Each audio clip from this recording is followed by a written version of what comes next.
نوجوان دوستوں اور بزرگوں، اللہ تبارک و تعالی نے ہمیں ایمان کی دولت سے نوازا ہے اور امت محمدیہ علی صاحبہا والتسلیم میں ہمیں پیدا فرمایا، یہ اللہ کا انعام ہے۔ اور اللہ کے نبی صلی اللہ علیہ وسلم اس پوری کائنات کے لیے رحمت بنا کر بھیجے گئے، اور آپ نے اور آپ کی صحابہ نے ایک ایسا انقلاب اس دنیا میں برپا کیا جو رہتی دنیا تک کے لیے مثال ہے۔ اللہ کے نبی صلی اللہ علیہ وسلم نے صحابہ کی ایسی تربیت کی کہ وہ لوگ گناہوں بھری زندگی چھوڑ کر دنیا کے بہترین انسان بن گئے۔ وہ لوگ جن کی گھٹی میں شراب پلائی جاتی تھی، وہ لوگ ہمارے لیے آئیڈیل بن گئے۔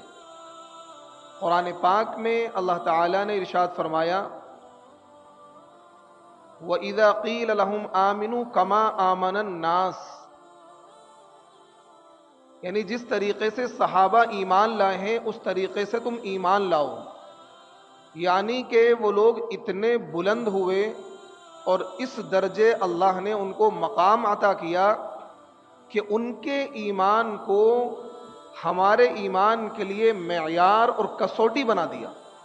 کہاں تو وہ لوگ ایسے تھے کہ ایک دوسرے پر ظلم کرتے تھے، ان کی گھٹیوں میں شراب تھی، قتل و غارت گری کا ماحول تھا، اور ایک دوسرے سے ذرا ذرا سی بات پر لڑتے تھے تو صدیوں تک جنگ چھڑتی تھی۔ زناکاری، بدکاری، عیاری اور مکاری عام تھی، سود خوری کا عام مزاج تھا، لیکن نبی نے ان کی تربیت کی، گناہوں والی زندگی سے نکال کر پرہیزگاری والی زندگی عطا کی، اور ان کو ایسی بہادر اور نڈر قوم بنا کر کھڑا کیا کہ جنہوں نے دنیا کی بڑی بڑی سپر پاور طاقتوں کو زیر زمین دفن کر دیا، اور ان کی حکومتوں کے تخت و تاج کو ہلا کر رکھ دیا۔ انہوں نے پوری دنیا کے اندر اسلام کی فتح کا ڈنکا بجایا، اور اسلام کا علم انہوں نے پوری دنیا کے اندر بلند کیا۔ یہ ساری چیزیں کیسے ممکن ہوئی؟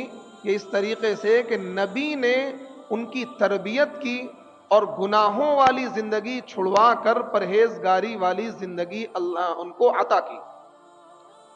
کیونکہ جب انسان گناہوں میں لت پت ہوتا ہے، گناہ کرتا ہے، وہ انسان بہادر نہیں ہو سکتا ہے۔ جو انسان گناہوں میں لت پت ہوتا ہے وہ انسان بہادر نہیں ہو سکتا ہے۔ جس انسان کے اندر اللہ کا خوف ہوگا، اللہ کا ڈر ہوگا، اللہ کی خشیت ہوگی، پرہیزگاری ہوگی، وہ انسان صرف اللہ سے ڈرتا ہے، اللہ کے غیر سے، دنیا کی کسی طاقت سے نہیں ڈرتا ہے۔ میرے دوستو، مومن اور مسلمان کا جو مزاج ہے وہ بہادری کا ہے۔ مومن کا جو مزاج ہے وہ سخاوت کا ہے۔ مومن کا جو مزاج ہے وہ اللہ سے ڈرنے کا ہے۔ دنیا کی کسی بھی طاقت سے، دنیا کے کسی بھی ظالم سے، دنیا کے کسی دہشت گرد سے مسلمان کو ڈرنے کی ضرورت نہیں ہے۔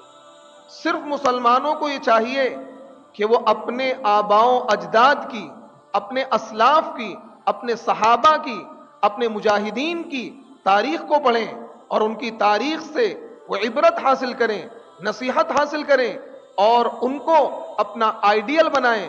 دنیا کی کوئی بھی طاقت، دنیا کی کوئی بھی ظالم حکومت آپ کا کچھ نہیں بگاڑ سکتی۔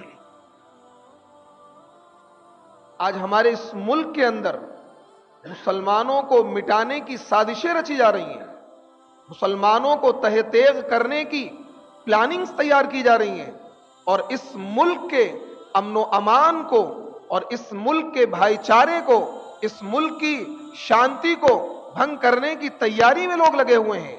لیکن یاد رکھیں، یہ مسلم قوم ایک زندہ قوم ہے، اور آپ ایک زندہ قوم ہیں، آپ ایک بہادر قوم ہیں، آپ اس کے نام لیوا ہیں کہ جنہوں نے باطل طاقتوں کو لرزہ بر اندام کر دیا، جنہوں نے ایران کی طاقت کو ختم کیا، جنہوں نے روم کی طاقت کو ختم کیا، جنہوں نے افریقہ کے جنگلوں میں جا کر اور فتح کا علم گاڑا، ہم ان کے ماننے والے ہیں۔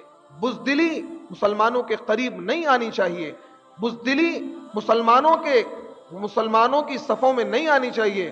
مسلمان قوم ایک بہادر قوم ہے، مسلمان قوم ایک نڈر قوم ہے، مسلمان کا جو قومی مزاج ہے وہ بہادری کا ہے، وہ بزدلی کا نہیں ہے۔ جب تک آپ اپنے اسلاف کی تاریخ کو پڑھتے رہیں گے اور ان کو سنتے رہیں گے، ان کو سمجھتے رہیں گے، تو بزدلی آپ کے قریب نہیں آئے گی۔ اور جب تک آپ بہادری کا ثبوت دیتے رہیں گے، یہ بھی یاد رکھیں، کوئی بھی قوم آپ کے خلاف کتنی بھی پلاننگ کر لے، کتنی بھی سازشیں رچ لے، کیا ہے وہ آپ کا بال بھی بھیگا نہیں کر سکتے، آپ کا کچھ نہیں بگاڑ سکتے ہیں۔ شرط یہ ہے کہ آپ کے اندر ایمان کی مضبوطی ہو، اللہ کی ذات پر یقین ہو، اور گناہوں سے پرہیزگاری والی زندگی ہو۔ اگر گناہوں بھری زندگی ہوگی تو یقیناً بزدلی چھا جائے گی، اگر گناہوں والی زندگی ہوگی تو آپ کے اندر بہادری کے بجائے بزدلی آ جائے گی، دنیا کی محبت آ جائے گی، تو آپ خدا سے نہیں بلکہ موت سے ڈرنے لگیں گے۔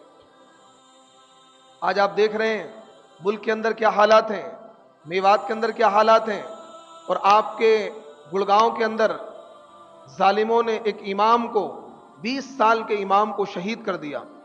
کئی لوگوں کی بھیڑ، جس طریقے سے ہندوستان میں یہ ہوتا چلا رہا ہے، موب لنچنگ ہو رہی ہے مسلمان کی، اسی طریقے سے اس مسجد کے اندر پولیس کی نگرانی میں، پولیس وہاں باقاعدہ باہر لگی ہوئی تھی، اس کے باوجود وہ پولیس ان کو روکنے میں ناکام ہوئی، اور آخرکار وہ 19 سالہ نوجوان، وہ مسجد کا امام شہید کر دیا گیا۔ لیکن آپ اس بات کو یاد رکھیں، یہ شہادتیں، یہ قربانیاں رائے گاہ نہیں جائیں گی، یہ انقلاب لائیں گی۔ اگر اسی طریقے سے اس ملک کے اندر ظلم ہوتا رہا، کوئی بھی حکومت، یاد رکھیں یہ انسانی تاریخ ہے، کوئی بھی حکومت ظلم کی بنیاد پر نہیں ٹک سکتی ہے۔ کافر کفر کے ساتھ حکومت کر سکتا ہے، ظالم ظلم کے ساتھ حکومت نہیں کر سکتا ہے۔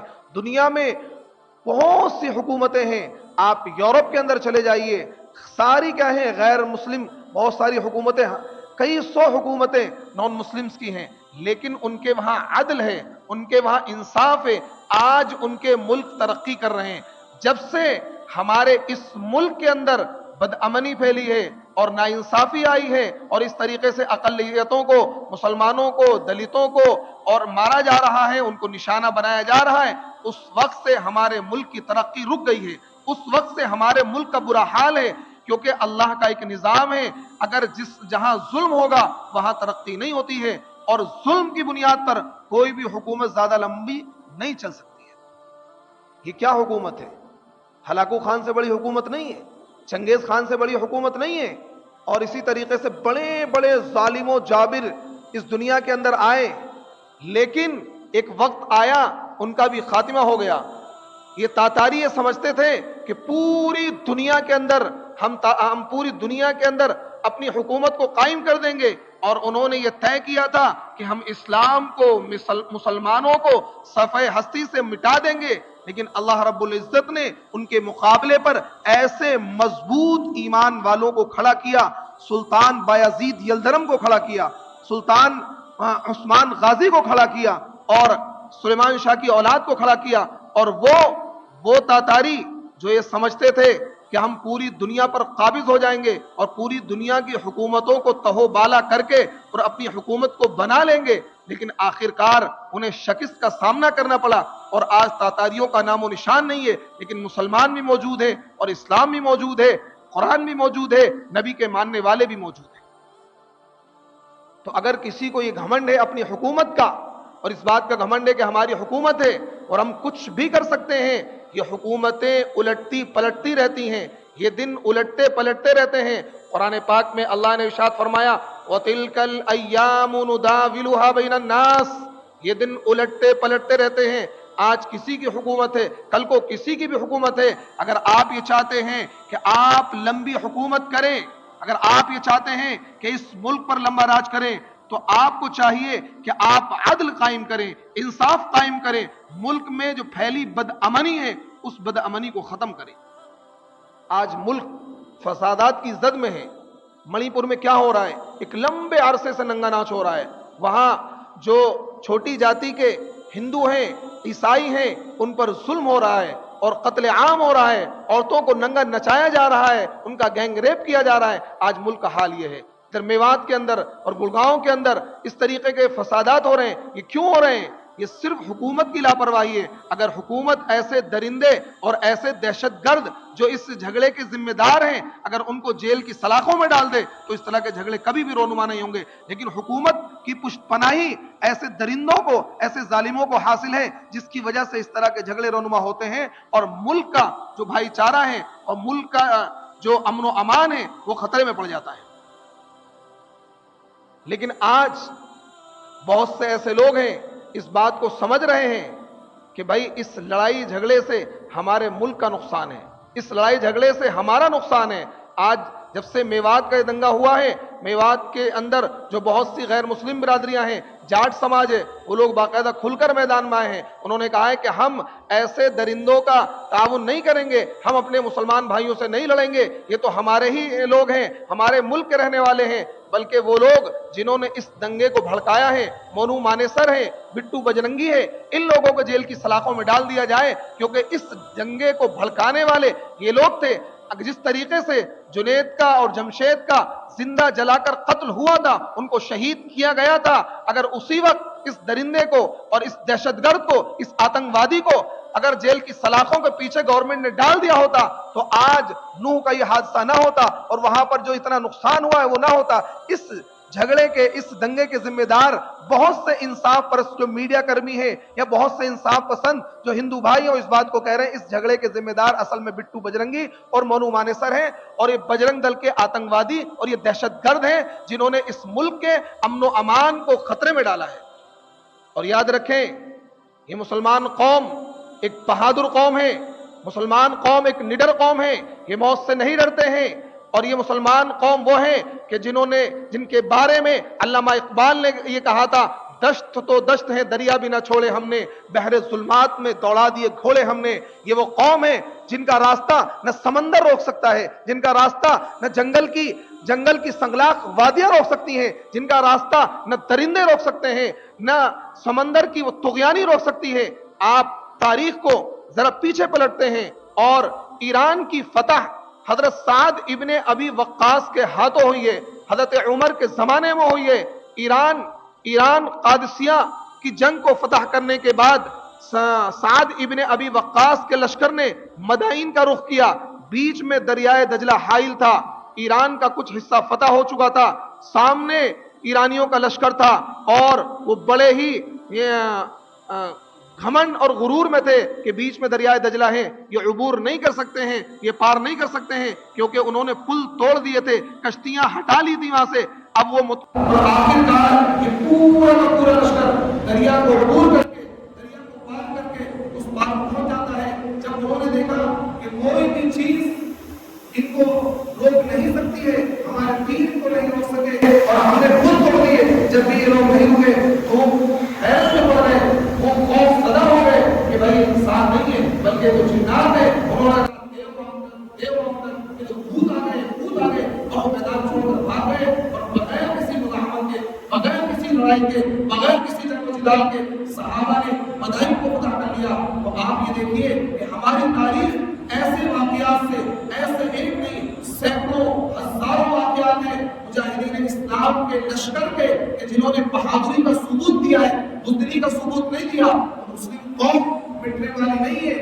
دنیا کے اندر بڑے بڑے ظالم اور جابر بادشاہ آئے جنہوں نے یہ طے کیا کہ مسلمانوں کو مٹائیں گے، قرآن کو مٹائیں گے، اسلام کو مٹائیں گے، اسلام کو صفحہ ہستی سے مٹائیں گے. آج ان قوموں کا نام و نشان نہیں ہے، اس قوم کا نام لینے والا نہیں ہے.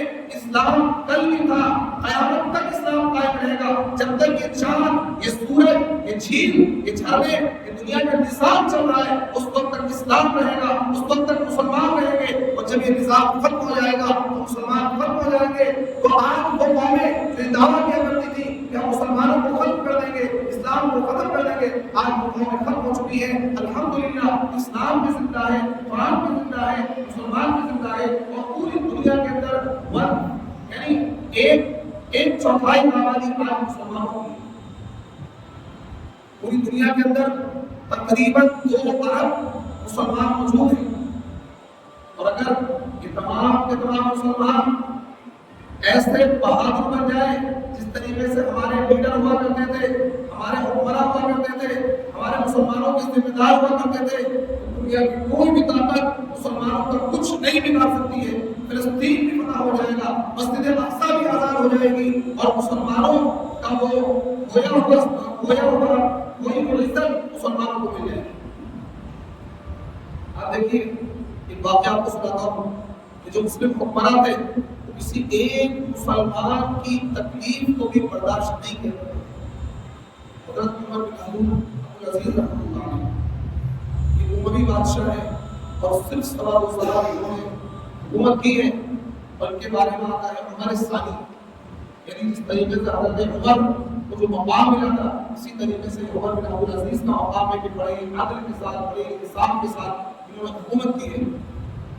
تو ان کو پتہ لگا، انہوں نے اپنا کوئی قاصد ایران کے بادشاہ کے پاس بھیجا، اور وہاں اپنا کوئی قاصد روانہ کیا۔ پتہ یہ لگا کہ وہاں مسلمان کوئی قیدی ہے، روم کے بادشاہ کے پاس۔ وہاں پتہ لگا کہ مسلمان قیدی ہے، قرآن کی تلاوت کر رہا تھا، اس کی آواز میں سنی وہ نابینا ہے، تو پتہ لگایا گیا کہ اس کو کسی جرم میں قید میں رکھا ہے، اور اس سے چکی پسوائی جا رہی ہے، اور وہ بڑے ہی برے حال میں ہے۔ اس قاصد نے آ کر عمر بن عبدالعزیز کو اس مسلمان کا حال بتایا، اور یہ کہا کہ ایک مسلمان رومیوں کے قید میں ہے، اور وہاں پر وہ بڑے ہی برے حال میں ہے، اس سے ذلت آمیز سلوک کیا جاتا ہے۔ بڑی شاندار قرآن کی تلاوت کر رہا تھا۔ عمر بن عبدالعزیز رحمۃ اللہ علیہ نے خط لکھا اس رومی بادشاہ کو، جبکہ دوستانہ تعلقات تھے، دونوں ملکوں میں دوستیاں تھیں، کیونکہ آج کے دور میں ایسا ہوا کہ جن ملکوں میں مسلمانوں کی حکومت نہیں تھی ان سے سفارتی تعلقات سے آج ہو رہا ہے، سفارتی تعلقات قائم کر لیے گئے۔ انہوں نے خط لکھا بادشاہ کو، اور یہ کہا کہ تیری قید میں نے سنا ہے ایک مسلم قیدی ہے، یا تو اسے آزاد کر دے، نہیں تو میں اتنا بڑا لشکر لے کر آ رہا ہوں، اتنا بڑا لشکر لے کر کہ اس کا پہلا سرا تیرے محل میں ہوگا اور دوسرا سرا یہاں ہوگا۔ اتنا بڑا لشکر چلا روانہ کروں گا کہ وہ یہاں سے شروعات کرے گا تو اس کا پہلا سرا تیرے محل کے اندر ہوگا اور آخری سرا میرے محل کے اندر ہوگا۔ اتنا بڑا لشکر بھیجوں گا۔ صرف ایک مسلمان کی بے عزتی انہوں نے برداشت نہیں کی، ایک مسلمان کی قید برداشت نہیں کری، اور فوراً یہ خط لکھ مارا کہ اگر تم نے اس مسلمان قیدی کو نہیں چھوڑا تو پھر سمجھنے تیار ہو جا، ہمارا کیا ہے جنگ لڑنے کے لیے۔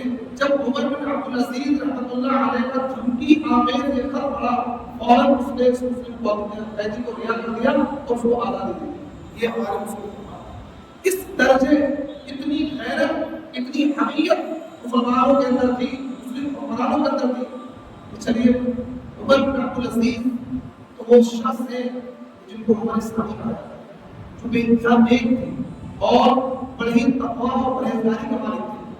معقول ہے اسی ہندوستان کی سرزمین پر راجہ طاہر نے جب مسلمان قافلے پر حملہ کیا اور مسلمان قافلے سے کچھ مردوں کو قیدی بنا لیا، کچھ مردوں کو قیدی بنا لیا، کچھ کو قتل کر دیا، کیونکہ عرب اور ہندوستان کی تجارت اللہ کے نبی کے زمانے سے جاری تھی۔ وہاں کے تاجر یہاں آیا کرتے تھے، یہاں کے تاجر وہاں جایا کرتے تھے، یہ سلسلہ چلا کرتا تھا۔ تو مسلمان تاجروں کا ایک قافلہ راجہ طاہر کے لوگوں نے لوٹ لیا اور مسلم عورتوں کو قیدی بنا لیا۔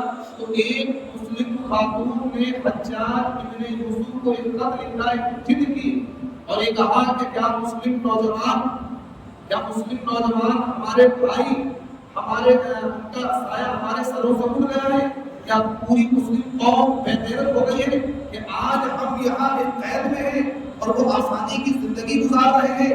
جیسے ہی حجاج ابن یوسف کے پاس یہ خط گیا، حالانکہ حجاج کوئی نیک بادشاہ نہیں تھا، بہت اچھا انسان نہیں تھا، لیکن ایک قومی حمیت، ایک قومی غیرت، ایک مسلمانوں کے تئیں محبت کا جذبہ تو اللہ کے کہیں نہ کہیں قوم کی حمیت قوم و غیرت ہوتی ہے. یعنی اس دور کا حال یہ تھا کہ وہ بادشاہ جس کو تاریخ ظالم کہتی ہے، جس کو تاریخ جابر کہتی ہے، اور وہ کوئی نیک انسان نہیں تھا، لیکن اس نے بھی مسلمان کی تکلیف کو گوارا نہیں کیا.